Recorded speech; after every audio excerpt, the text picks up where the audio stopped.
Welcome back ناظرین. صوفی صاحب یہ بتائیے گا کہ تو یہ پاکستان کی اسٹیٹ یہ بھی تو ڈیمانڈ کر سکتی ہے کہ جو پیسے آپ کے پاس پڑے ہیں ان کے اوپر ٹیکس چونکہ اپلائی نہیں ہوا ہوا تو ہمیں انفارمیشن دیں اس کے بارے میں، تاکہ پاکستان کو تو آف کورس ان کو ٹیکس دینا چاہیے. جی کیا جا سکتا ہے. پاکستان قانون سازی کر سکتا ہے. پاکستان انکم ٹیکس آرڈیننس کے نیچے کوئی پروویژن، کوئی نوٹیفیکیشن ایشو کر سکتا ہے کہ any assets outside Pakistan will deem to be taxable, اور اس کی پھر ایکسٹرا ٹیریٹوریل اپلیکیشن سیک کر سکتا ہے. Double avoidance treaty for avoidance double taxation کا کانٹیکسٹ تھوڑا سا مختلف ہوتا ہے. وہ یہ ہے کہ ایک بندہ دو جگہ بزنس کر رہا ہے تو ایک جگہ وہ ٹیکس دے، مگر اس ٹریٹی کے فریم ورک کو اور بڑھایا جا سکتا ہے. اور اسی طرح جس طرح ہم نے ایک پریسیڈنٹ دیکھا کہ ابھی ریسنٹلی سوئٹزرلینڈ میں ریکویسٹ آئی کہ جی ہم چاہتے ہیں کہ یہاں پہ جتنے اکاؤنٹ ہولڈر ہمارے ملک کے ہیں ان کی بابت اتنی ٹیکس ڈیڈکشن کر لی جائے یا ان کا ڈسکلوزر کر دیا جائے. یہ ایک بڑی دلچسپ ڈیولپمنٹ ہوگی. اگر پاکستان اس بارے میں سوچتا ہے یا پاکستان کی حکومت اس بارے میں سوچتی ہے تو it will be a very useful step. یہ بتائیے گا کہ اگر پاکستان کی حکومت اس کے بارے میں نہیں سوچ رہی، اور آبویسلی حکومت نہیں سوچ رہی، اور حکومت کے جو ادارے ہیں جو اس کام پہ مامور تھے وہ نہیں سوچ رہے، پارلیمنٹ اس کے بارے میں نہیں سوچ رہی، تو کیا ہمارے پاس ایک جو رہ جاتا ہے، ایک دروازہ صرف ایک عدلیہ کا کھٹکانے والا رہ جاتا ہے کہ یہ ایسی چیز ہے کہ جس کے اوپر عوام اتنا پبلک پریشر جنریٹ کر سکتے ہیں کہ یہ ہو اور پاکستان کے جو پیسے لوٹے ہوئے ہیں یا جو بھی پاکستان کے باہر اکاؤنٹس ہیں وہ پیسے واپس لائے جائیں یا ان کو ڈکلیئر کیا جائے؟ اس سے پہلے صوفی صاحب نے بہت ایک اہم بات کی کہ اسٹیٹ جو ہے وہ صرف ریپرزینٹ کر سکتی ہے ویزاوی یو این کنونشنز یا انٹرنیشنل، اور اس میں انہوں نے کہا کہ court is also an organ of state.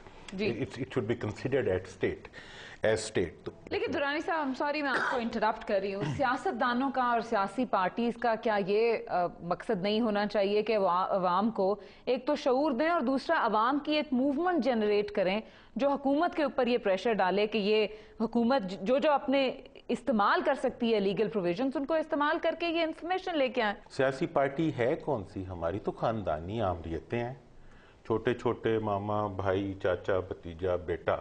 اس سے آگے تو ہماری سیاسی پارٹیوں کا سٹرکچر ہی نہیں ہے. اور پارٹیز کے اندر جو الیکشن کی کیفیت ہے اور پارٹیوں کے اندر جو جمہوریت کی کیفیت ہے، ہمارے ہاں تو آمریت اور منتخب آمریت کے درمیان حکومتیں موو کرتی ہیں. اور اسی وجہ سے ہم جب کسی پبلک کی کسی امید، عوام کی خواہشات کو جب ہم دیکھتے ہیں تو وہ خواہشات اس لیے بالکل ہی پٹ جاتی ہیں کہ کوئی ہوپ ہی نہیں رہتی، کیونکہ متبادل کی شکل میں عوام کو مایوسی نظر آتی ہے. وہ ایک خاندانی آمریت سے دوسری خاندانی آمریت کے درمیان جب ان کا پنگ پونگ ہوتا ہے تو وہ پھر کسی بھی ہوپ میں نہیں رہتے. تو لیکن ایسی کسی بھی سچویشن کے ہونے کے باوجود میں سمجھتا ہوں کہ گورن کرنا تو کوئی آنسر نہیں ہے.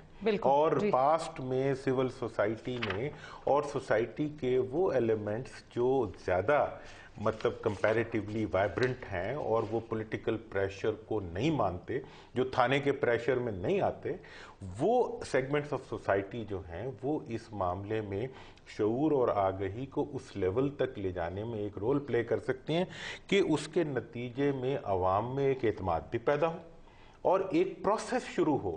اگر دیکھیں آپ میں کہتا ہوں چلو چوری کرتے ہو تو ملک میں تو رکھو کم از کم. یہ تو ڈبل چوری ہوگی نا، جیسے ڈبل ٹیکسیشن ہوگی کہ آپ نے ایک ملک میں کے وسائل کو لوٹا، پھر گھر بھی یہاں نہیں بنایا، محل بھی یہاں نہیں بنایا، بس کہ اس کو اٹھا کے آپ لنڈن میں لے گئے، اس کو اٹھا کے آپ سوئٹزرلینڈ میں لے گئے، اس کے بینکوں میں رکھ دیا. وہ پیسہ جو ہے وہ یہاں کی بالکل واپس آنا چاہیے. ہم چھوٹا سا کمرشل بریک لیتے ہیں.